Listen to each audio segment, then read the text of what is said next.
A lot of people are very, very worried about the weather. You guys have been tracking this storm all week. It is here. How are things looking? Well, right now we're looking live in the city of Hamilton up there in northwest Alabama. We have Melissa Kim and Nick Gulis, our photographer, up there. They just had this shot, and it was raining cats and dogs. You see lots of lightning. It tapered off a bit, but that's going to pick up again here. Again, this is a live shot up there. They've tied down their Christmas tree, and if you haven't done that yet, you got minutes to do that pretty much, because we're going to have high winds moving through the Birmingham metro in the overnight hours. Let's go live right now with our Titan 3D radar.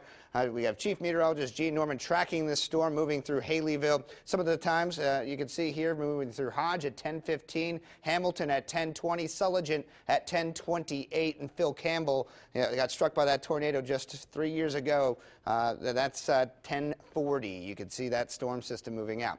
The tornado watch is in effect in all the area in purple until 2 a.m. And that means the conditions are right for a quick spin-up tornado, but I'm more concerned about damaging winds with a squall line. So this is the breakdown here on our storm threat. Tonight through daybreak, damaging wind gusts, again, the primary threat with a few isolated tornadoes possible, definitely weakening as we go through the night. Also, with this storm system stalling out a bit and all the leaves clogging some urban storm drains, we could be looking at some locally heavy rainfall that could cause some flooding. So here's Titan 3D radar. We just showed you Hamilton. This line, the squall line, is now moving into the area. Let's go into our 3D mode here where you can see how tall these clouds are. They have a lot of rain with them. They have a lot of lightning, and they are now moving in perfectly as forecasted by TitanCast this week. And right about this time period, fast 2 or 3 days, it's been saying it's going to come in right about 10 o'clock, and here we are, high clouds or high thunderstorm clouds moving into the area. So it's all part of this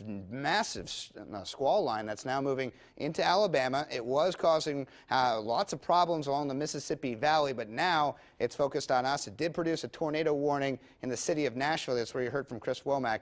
But the problem is this low pressure system is way far away from the system, and that's actually the powerhouse to the entire storm system. So the farther away it is, the weaker the storm system is for us. It doesn't mean that we aren't going to see any severe thunderstorms. Our exclusive TitanCast shows that front moving in. 1 a.m. getting very heavy through Fayette, Jasper. Now 3 a.m. the leading edge will be those wind gusts, and that'll be moving through Birmingham metro. It might get in here a little bit sooner than this because that storm system has definitely sped up. Moving through East Alabama by daybreak, and then we're drying out as we head in to the afternoon. The severe storm threat, again, primarily is damaging winds, but we can't rule out an isolated tornado. As far as our extended forecast goes, 67 degrees for Sunday. We're looking at 51 degrees on Monday. Hey, Christmas Eve, though, we're going to have lots of sunshine, but it's going to get very cold overnight. We're going to be 46 for the high, and for Santa Claus, how about 26 degrees? We'll have sunny skies on Wednesday, and for the rest of the week,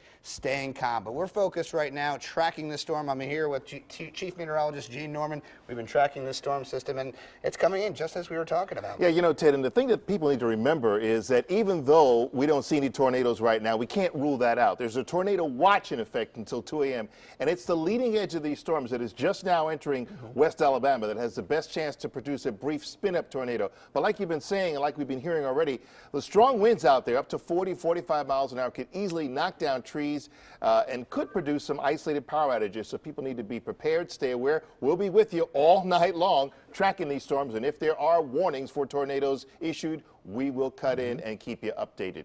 So we're going to be on it all night long. Yeah, just stay away from doors and windows tonight. And nocturnal storms are always the most dangerous, as we know. So there's never a good time to have severe weather, but night is the worst because you're sleeping, you're not really paying attention. That's why you need to have that weather radio ready and get those text alerts if you haven't already signed up for them. Absolutely. You can follow us on Twitter at Ted McInerney, at Gene Norman WX, and we'll be tracking this all night long, guys.